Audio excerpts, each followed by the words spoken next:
আকাশবাণী কলকাতা। স্থানীয় সংবাদ পড়ছি নমামি বসু রুদ্র। প্রথমে বিশেষ খবর। লোকসভায় আজ public examinations prevention of unfair means সংশোধনী বিল 2026 নিয়ে ফের আলোচনা হবে। সুপ্রিম কোর্ট দেশব্যাপী ছাত্র বিক্ষোভে ধৃত 18 বছরের কম বয়সী এবং অপরাধের ইতিহাস নেই এমন শিক্ষার্থীদের মুক্তি দেওয়ার নির্দেশ দিয়েছে। মুখ্যমন্ত্রী শুভেন্দু অধিকারী পুজোর আগেই রাজ্য জুড়ে বেহাল রাস্তা সংস্কারের কাজ শেষ করার নির্দেশ দিয়েছেন। এবার থেকে সব দপ্তরে নিয়মিত অডিটের নির্দেশও দেওয়া হয়েছে। ভেষজ গুণের কথা বিবেচনা করে রাজ্য সরকার এ রাজ্যের বিভিন্ন জায়গায় ফার্ন ডাইভার্সিটি পার্ক গড়ে তোলার পরিকল্পনা নিয়েছে। আজ গুরু পূর্ণিমা। দেশের বিভিন্ন মঠ ও মন্দিরে এই উপলক্ষে চলছে বিশেষ পূজার্চনা। নানা অনুষ্ঠানের মধ্যে দিয়ে আজ পণ্ডিত ঈশ্বরচন্দ্র বিদ্যাসাগরের 136তম প্রয়াণ দিবসে তাঁকে স্মরণ করা হচ্ছে। মোহনবাগান দিবস উদযাপন উপলক্ষে দুদিনের অনুষ্ঠান আজ শুরু হচ্ছে ক্লাবের মাঠে। সকালে পতাকা উত্তোলনের মধ্যে দিয়ে সূচনা হবে অনুষ্ঠানের। আসছি বিস্তারিত খবরে। লোকসভায় আজ public examination prevention of unfair means সংশোধনী বিল 2026 নিয়ে ফের আলোচনা হবে। গতকাল অনেক রাত পর্যন্ত বিলটির ওপর আলোচনা চলে। এই বিলে 2024-এ সংশ্লিষ্ট আইনটি সংশোধন করে 10 বছরের কারাদণ্ড, 10 কোটি টাকা পর্যন্ত জরিমানা এবং দোষীদের সম্পত্তি বাজেয়াপ্ত করার প্রস্তাব রাখা হয়েছে। মামলার তদন্ত দ্রুত শেষ করার লক্ষ্যে প্রতিটি রাজ্য সরকার এবং কেন্দ্রশাসিত প্রশাসনকে প্রাত্যহিক শুনানির জন্য বিশেষ ফাস্ট ট্র্যাক আদালত স্থাপনেরও নির্দেশ দেওয়া হবে। বিলটির উত্থাপন করে কেন্দ্রীয় মন্ত্রী ড জিতেন্দ্র সিং বলেন, দেশের যুব সম্প্রদায় এবং পড়ুয়াদের কল্যাণের দিকটি সুরক্ষিত রাখতে সরকারের কঠোর দায়বদ্ধতার প্রতিফলন হল এই নতুন বিল। কংগ্রেস ও ইউপিএ জমানায় প্রশ্নপত্র ফাঁসের একাধিক ঘটনার উল্লেখ করে শ্রী সিং বলেন, তৎকালীন সময়ে এ ধরনের ঘটনা রুখতে কোনো নির্দিষ্ট আইন ছিল না। 2024 সালে মোদী সরকারই প্রথম এই আইন প্রণয়ন করে। In 2024, this bill was brought in to reassure the students that their future is safe. So we learned from the experience of the 2024 Act and the subsequent sequence of events, like any responsible government should do. And therefore, this amendment is being brought in to make the law more stringent, and to ensure speedy justice, so that the credibility of all these exams gets enhanced and gets reinstated. বিলের পক্ষে সমর্থন ব্যক্ত করে তৃণমূল কংগ্রেস সাংসদ অভিষেক ব্যানার্জি বলেন, স্বচ্ছতার সঙ্গে পরীক্ষা হওয়া প্রতিটি পড়ুয়ার অধিকার। প্রশ্নপত্র ফাঁস রুখতে কঠোর আইন প্রণয়নের প্রয়োজনীয়তার পক্ষেও সওয়াল করেন তিনি। অন্যদিকে বিজেপি সাংসদ বাঁসুরি স্বরাজ বিলটি সংশোধনের জন্য সরকারকে ধন্যবাদ জানিয়ে পশ্চিমবঙ্গে 26,000 শিক্ষক ও শিক্ষাকর্মীর চাকরি বাতিলের প্রসঙ্গটি উত্থাপন করেন। সুপ্রিম কোর্ট দিল্লির যন্তর মন্তর থেকে ছড়িয়ে পড়া দেশব্যাপী ছাত্র বিক্ষোভে ধৃত 18 বছরের কম বয়সী শিক্ষার্থীদের মুক্তি দেওয়ার নির্দেশ দিয়েছে। তবে এক্ষেত্রে যাদের বিরুদ্ধে অতীত অপরাধের ইতিহাস রয়েছে তারা এই ছাড় পাবে না। যেসব শিক্ষার্থী বিক্ষোভে অংশ নিয়েছিল তাদের বিরুদ্ধে কোনো দমনমূলক ব্যবস্থা নেওয়া যাবে না বলেও শীর্ষ আদালত জানায়। যদিও যেসব এফআইআর দায়ের হয়েছে সেগুলির তদন্ত চলবে। গতকাল প্রধান বিচারপতি সূর্যকান্ত ও 2 বিচারপতি জয়মাল্য বাগচি এবং ভি মোহনার বেঞ্চ অন্তর্বর্তীকালীন নির্দেশে জানিয়েছেন, বিক্ষোভ সংক্রান্ত সমস্ত সিসিটিভি, ড্রোন ও বডি ক্যাম ফুটেজ এবং ওয়্যারলেসের তথ্য সংরক্ষণ করতে হবে। তবে পুলিশের সংগৃহীত ডিজিটাল তথ্য জনসমক্ষে আনা যাবে না। এ ব্যাপারে সুপ্রিম কোর্ট নিজেদের বক্তব্য জানানোর জন্য কেন্দ্র ও দিল্লি পুলিশের পাশাপাশি পশ্চিমবঙ্গ সহ একাধিক রাজ্যের মুখ্য সচিবদের নোটিশ জারি করে। এদিকে এই রায়ের পরই ধর্মতলায় পুলিশ ও সাংবাদিকদের ওপর আক্রমণের ঘটনায় ধৃত 16 জনকে গতকাল জামিন দিয়েছে ব্যাংকশাল আদালত। স্বাস্থ্য ও চিকিৎসা পরিকাঠামোর উন্নতিতে রাজ্য সরকার প্রতিশ্রুতিবদ্ধ বলে মুখ্যমন্ত্রী শুভেন্দু অধিকারী জানিয়েছেন। নবান্নে গতকাল চলতি বছরের সর্বভারতীয় নিট পরীক্ষায় রাজ্যের সফল কৃতী ছাত্রছাত্রীদের সম্বর্ধিত করে মুখ্যমন্ত্রী এ কথা জানান। তিনি বলেন, কেন্দ্রীয় সরকারের বিভিন্ন প্রকল্প গ্রহণের পাশাপাশি রাজ্যে এমবিবিএস এর আসন সংখ্যা বৃদ্ধি করা হবে। এই নিট পরীক্ষা একটি জাতীয় পরীক্ষা। এটাতে অত্যন্ত কঠিন প্রতিযোগিতার মধ্য দিয়ে সফলতার শীর্ষে পৌঁছাতে হয়। আমার প্রিয় আগামী চিকিৎসকরা তারা নিজেদের অধ্যবসায়, নিজেদের যে লুক্কায়িত মানব প্রতিভা, এই হিউম্যান রিসোর্সকে সুন্দরভাবে তারা এই প্রতিযোগিতার উপযোগী হিসাবে তৈরি করে সফলতা পেয়েছে। মুখ্যমন্ত্রী শুভেন্দু অধিকারী পুজোর আগেই রাজ্য জুড়ে বেহাল রাস্তা সংস্কারের কাজ শেষ করার নির্দেশ দিয়েছেন। গতকাল নবান্ন সভাঘরে সব দপ্তরের সচিবদের নিয়ে আয়োজিত এক বৈঠকে তিনি রাজ্যের সর্বত্র খারাপ রাস্তা 10ই অক্টোবরের আগে মেরামত করার নির্দেশ দেন। এজন্য বর্ষার পরই মূলত 3টি পূর্ত, পুর নগরোন্নয়ন এবং পঞ্চায়েত দপ্তরকে যুদ্ধকালীন তৎপরতায় কাজ শুরু করতে বলা হয়েছে। মুখ্যমন্ত্রী জানান, আগের সরকারের আমার পাড়া আমার সমাধান কর্মসূচির ফলে যে বিপুল অর্থের লোকসান হয়েছে তার দায় বর্তমান সরকার নেবে না। প্রতিটি কাজ খতিয়ে দেখেই প্রয়োজনীয় অর্থ বরাদ্দ করা হবে। এজন্য কাজে যুক্ত ঠিকাদারদের সঙ্গে কথা বলে বিষয়টি মেটাতে জেলাশাসকদের নির্দেশ দেন তিনি। এর পাশাপাশি স্বচ্ছতার সঙ্গে টেন্ডার ডাকার কথাও বলেছেন মুখ্যমন্ত্রী। অন্যদিকে স্বাধীনতা দিবসের অনুষ্ঠানে স্কুল পড়ুয়াদের নিয়ে মার্চ পাস্ট করানো যাবে না বলে মুখ্যমন্ত্রী নির্দেশ দিয়েছেন। গত বছর বৃষ্টিতে ভিজে বা প্র্যাকটিসের সময় গরমে অনেক ছাত্রছাত্রী অসুস্থ হয়ে পড়েছিলেন। তার প্রেক্ষিতেই এই সিদ্ধান্ত। এবছর ওই অনুষ্ঠানে স্কুলের ছাত্রছাত্রীদের বদলে কলেজ পড়ুয়াদের নিয়ে মার্চ পাস্ট করাতে হবে। এদিকে গতকালের বৈঠক থেকে মুখ্যমন্ত্রী জানিয়েছেন, 16ই আগস্ট নেতাজি ইন্ডোর স্টেডিয়ামে আয়োজিত আয়ুষ্মান ভারত দিবস অনুষ্ঠানের মঞ্চ থেকেই মুখ্যমন্ত্রী স্বাস্থ্য বীমা যোজনার সূচনা হবে। এখন থেকে সব দপ্তরে নিয়মিত অডিটের নির্দেশ দিয়েছেন মুখ্যমন্ত্রী। গতকাল মিলন মেলায় অর্থ, সমবায়, পঞ্চায়েত এবং পুর নগরোন্নয়ন দপ্তরের অডিটরকে নিয়ে এক বৈঠকে তিনি বলেন, প্রত্যেক দপ্তরকে এজন্য নিয়মিত ক্যালেন্ডার করে ইন্টারনাল অডিট করতে হবে। তবে আগের সরকারের মতো অভিযোগ আসা পর্যন্ত অপেক্ষা করলে চলবে না। স্থানীয় সংবাদ শুনছেন আকাশবাণী কলকাতা কেন্দ্র থেকে। ভেষজ গুণের কথা বিবেচনা করে রাজ্য সরকার এ রাজ্যের বিভিন্ন জায়গায় ফার্ন ডাইভার্সিটি পার্ক গড়ে তোলার পরিকল্পনা নিয়েছে। কলকাতার নিউ টাউন, খড়দা এবং উত্তরবঙ্গের কালিম্পংয়ে এ ধরনের পার্ক গড়ে তোলা হবে। কলকাতায় গতকাল কেন্দ্রীয় সরকারের বিভিন্ন গবেষণা কেন্দ্রের সঙ্গে আলোচনার পর রাজ্যের বিজ্ঞান ও প্রযুক্তি এবং জৈব প্রযুক্তি মন্ত্রী ডক্টর কল্যাণ চক্রবর্তী বলেন, চিকিৎসা ক্ষেত্রে বিশেষত ক্যান্সারের নিরাময়ে ফার্নের বিশেষ ভূমিকা রয়েছে। সেজন্যই এই প্রথম পশ্চিমবঙ্গে এ ধরনের উদ্যোগ নেওয়া হচ্ছে। পাশাপাশি কৃষ্ণনগরে অ্যাস্ট্রো পার্ক গড়ে তোলার কথাও জানান তিনি। দুর্নীতি, তোলাবাজি, কাটমানি সহ বেআইনি কার্যকলাপের বিরুদ্ধে অভিযোগ জানাতে রাজ্য সরকার নবান্নে 4টি টোল ফ্রি হেল্পলাইন নাম্বার চালু করেছে। মুখ্যমন্ত্রী শুভেন্দু অধিকারী গতকাল রাজ্য পুলিশের সদর কার্যালয় ভবানী ভবন থেকে এই পরিষেবার সূচনা করে বলেন, এখন থেকে রাজ্যের যে কোনো প্রান্ত থেকে সাধারণ মানুষ বিনামূল্যে এই নম্বরে ফোন করে অভিযোগ জানাতে পারবেন। বেলেঘাটার তৃণমূল কংগ্রেস নেতা রাজু নস্করকে গ্রেপ্তার করেছে কলকাতা পুলিশের গুন্ডা দমন শাখা। তার বিরুদ্ধে তোলাবাজি, সন্ত্রাস, মারধর সহ একাধিক অভিযোগের 6টি মামলা রয়েছে। আজ তাকে শিয়ালদা আদালতে তোলা হবে। উত্তর চব্বিশ পরগনার দত্তপুকুর থানার দাড়িপুকুর এলাকায় নেশামুক্তি কেন্দ্রে তরুণীকে ঘুমের ওষুধ খাইয়ে দিনের পর দিন গণধর্ষণের অভিযোগ উঠেছে। গ্রেপ্তার করা হয়েছে ওই কেন্দ্রের কর্ণধার সন্দীপন মজুমদারকে। তার বিরুদ্ধে আবাসিকের সঙ্গে দুর্ব্যবহার ও মানসিক ও শারীরিক নির্যাতনের অভিযোগও প্রকাশ্যে এসেছে। জানা গেছে, নেশার আসক্তি থেকে মুক্ত করতে পরিবারের সদস্যরা তরুণীকে ওই কেন্দ্রে ভর্তি করেছিলেন, কিন্তু সেখানে চিকিৎসার বদলে কর্ণধার সন্দীপন ও তার সহযোগীরা দীর্ঘদিন ধরে তাকে গণধর্ষণ করে বলে অভিযোগ। গতকাল বারাসাত আদালত ধৃতকে 5 দিনের পুলিশি হেফাজতে পাঠিয়েছে। আজ গুরু পূর্ণিমা। দেশের বিভিন্ন মঠ মন্দিরে আজ এই উপলক্ষে বিশেষ পূজার্চনা চলছে। শাস্ত্র অনুযায়ী আষাঢ় মাসের পূর্ণিমা তিথিতে আদিগুরু বেদব্যাসের আবির্ভাবকে স্মরণ করে ধর্মপ্রাণ মানুষরা এদিন নিজ নিজ গুরু পূজন করে থাকেন। রাষ্ট্রীয় স্বয়ংসেবক সংঘ এই তিথিকে কেন্দ্র করে গৈরিক ধ্বজের কাছে নিজেদের সমর্পণ করেন। বেলুর মঠ, ভারত সেবাশ্রম সংঘ সহ সব মঠ আশ্রমে বিশেষ পূজার্চনা শুরু হয়েছে। শাস্ত্র অনুযায়ী এবছর জ্যৈষ্ঠ মলমাস হওয়ায় সব তিথি 1 মাস পিছিয়ে গেছে। নানা অনুষ্ঠানের মধ্যে দিয়ে আজ পণ্ডিত ঈশ্বরচন্দ্র বিদ্যাসাগরের 136তম প্রয়াণ দিবসে তাঁকে স্মরণ করা হচ্ছে।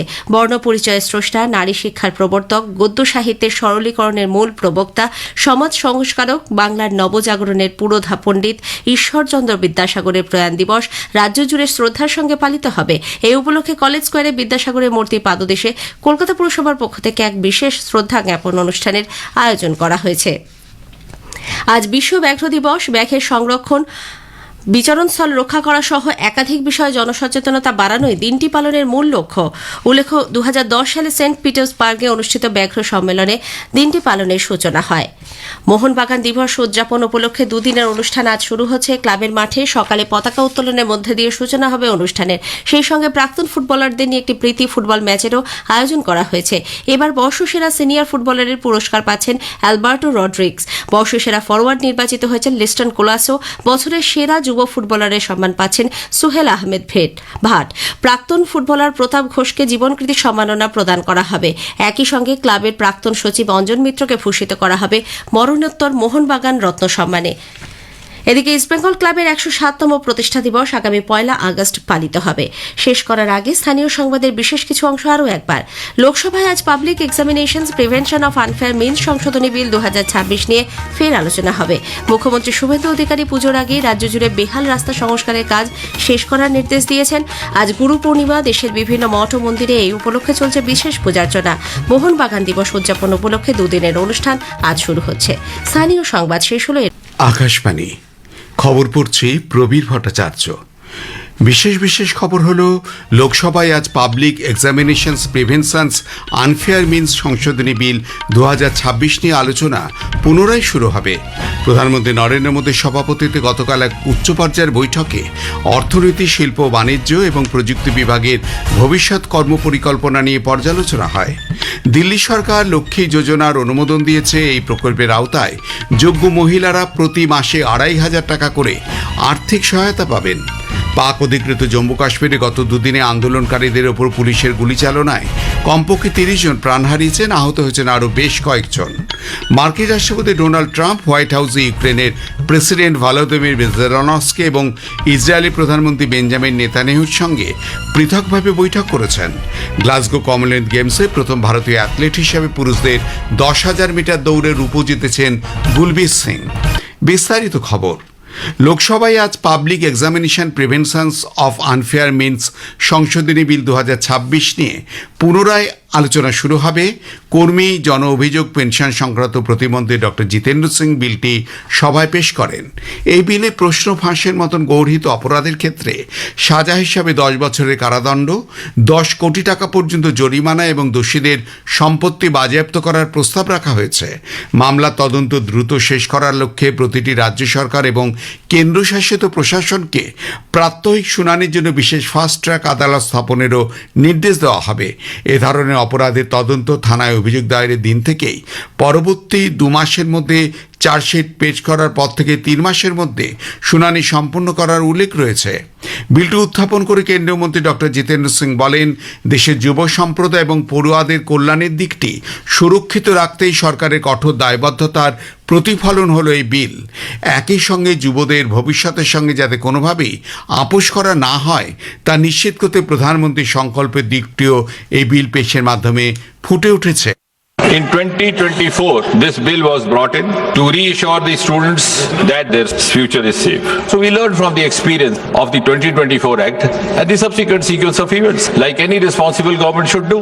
And therefore, this amendment is being brought in to make the law more stringent, and to ensure speedy justice, so that the credibility of all these exams gets enhanced and gets reinstated. Congress ও ইউপিএ জমানায় প্রশ্নপত্র ফাঁসের একাধিক ঘটনার উল্লেখ করে শ্রী সিং বলেন, তৎকালীন সময় এ ধরনের ঘটনা রুখতে কোনো নির্দিষ্ট আইন ছিল না। 2024 সালে মোদী সরকারই প্রথম এই আইন প্রণয়ন করে। আলোচনায় অংশ নিয়ে কংগ্রেসের গৌরব গগৈ শিক্ষাক্ষেত্র নিয়ে সরকারের উদাসীনতার অভিযোগ তোলেন। তিনি বলেন, এই বিল আগের আইনের সংশোধন মাত্র, প্রকৃত সংস্কারের পক্ষে সরকার রাজি নয়। इस संशोधन वाले बिल का विवरण पढ़ के साफ साफ पता चल जाता है कि ये सरकार शिक्षा विभाग को लेकर गंभीर नहीं है, सुधार नहीं लाना चाहिए। ये सिर्फ एक दिखावा का बिल है, क्योंकि ये बिल एक संशोधन बिल है। প্রধানমন্ত্রী নরেন্দ্র মোদীর সভাপতিত্বে গতকাল তাঁর বাসভবনে সরকারের বিভিন্ন বিভাগের সচিবদের সঙ্গে দ্বিতীয় উচ্চ পর্যায়ের এক বৈঠক অনুষ্ঠিত হয়। সেখানে তিনি অর্থনীতি, বাণিজ্য, শিল্প এবং প্রযুক্তি বিভাগের সঙ্গে সংশ্লিষ্ট মন্ত্রকের ও বিভাগগুলির ভবিষ্যৎ কর্মপরিকল্পনা পর্যালোচনা করেন। বিকশিত ভারতের লক্ষ্য অর্জনের গতি ত্বরান্বিত করার উপর বৈঠকে বিশেষ গুরুত্ব দেওয়া হয়। দিল্লির যন্তর মন্তর থেকে ছড়িয়ে পড়া ছাত্র আন্দোলন নিয়ে সুপ্রিম কোর্ট পশ্চিমবঙ্গ সহ একাধিক রাজ্যের মুখ্য সচিবদের নোটিশ জারি করেছে। প্রধান বিচারপতি সূর্যকান্ত ও বিচারপতি জয়মাল্য বাগচি ও বিচারপতি ভি মোহানার বেঞ্চ অন্তর্বর্তীকালীন নির্দেশে জানিয়েছেন, বিক্ষোভ সংক্রান্ত সমস্ত সিসিটিভি, ড্রোন ও বডি ক্যাম ফুটেজ এবং ওয়্যারলেসের তথ্য সংরক্ষণ করতে হবে। যেসব শিক্ষার্থীকে বিক্ষোভে অংশ নিয়েছিল তাদের বিরুদ্ধে কোনো দমনপূরণ ব্যবস্থা নেওয়া যাবে না। শীর্ষ আদালতের নির্দেশ, ছাত্র বিক্ষোভে গ্রেপ্তার হওয়া 18 বছরের কম বয়সী শিক্ষার্থীদের যাদের কোনো অপরাধের রেকর্ড নেই সব রাজ্যকে তাদের মুক্তি দিতে হবে। দিল্লি সরকার লক্ষ্মী যোজনার অনুমোদন দিয়েছে। মহিলাদের অর্থনৈতিক ক্ষমতায়ন এবং সামাজিক সুরক্ষার পথে একটি গুরুত্বপূর্ণ পদক্ষেপ। এই প্রকল্পের আওতায় যোগ্য মহিলারা প্রতি মাসে 2,500 টাকা করে আর্থিক সহায়তা পাবেন। দিল্লির মুখ্যমন্ত্রী রেখা গুপ্তর সভাপতিত্বে অনুষ্ঠিত মন্ত্রিসভার বৈঠকে এই প্রকল্পের নির্দেশিকা অনুমোদিত হয়। 2026-27 সালের বাজেটে এই প্রকল্পের জন্য 110 কোটি টাকা সংস্থান রাখা হয়েছে। আজ শ্রীগুরু পূর্ণিমা। দেশের বিভিন্ন মঠ মন্দিরে আজ এই উপলক্ষে বিশেষ পূজার্চনা চলেছে। শাস্ত্র অনুযায়ী আষাঢ় মাসের পূর্ণিমা তিথিতে আদিগুরু বেদব্যাসের আবির্ভাবকে স্মরণ করে ধর্মপ্রাণ মানুষেরা এই দিনে নিজ নিজ গুরু পূজন করে থাকেন। রাষ্ট্রীয় স্বয়ংসেবক সংঘ এই তিথিকে কেন্দ্র করে গৈরিক ধ্বজের কাছে নিজেদের সমর্পণ করেন। বেলুর মঠ, ভারত সেবাশ্রম সংঘ সহ সব মঠ আশ্রমে বিশেষ পূজার্চনা শুরু হয়েছে। সকাল থেকে অগণিত ভক্ত গুরু প্রণামের উদ্দেশ্যে মঠ মন্দিরে ভিড় জমিয়েছেন। শাস্ত্রানুযায়ী এবছর জ্যৈষ্ঠ মলমাস হওয়ায় সব তিথি 1 মাস পিছিয়ে গিয়েছে। খবর শুনছেন আকাশবাণী থেকে।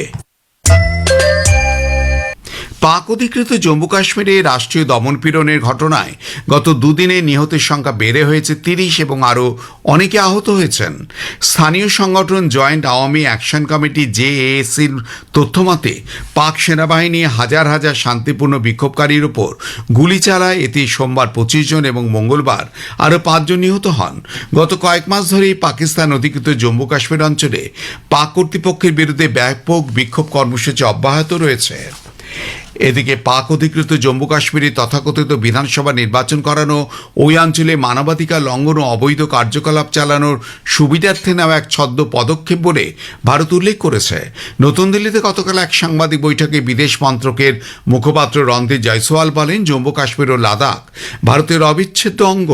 পাক অধিকৃত জম্মু কাশ্মীরে যে জনরোষ গড়ে উঠেছে তা পাকিস্তানের অর্থনৈতিক বিপর্যয়েরই প্রত্যক্ষ নিদর্শন। The entire Union territories of Jammu, Kashmir and Ladakh, including the areas currently under illegal and forcible occupation of Pakistan, are integral and inedible parts of India. The current cosmetic electoral exercise is nothing but an attempt by Pakistan to camouflage its illegal occupation and hide its grave human rights violations in the region.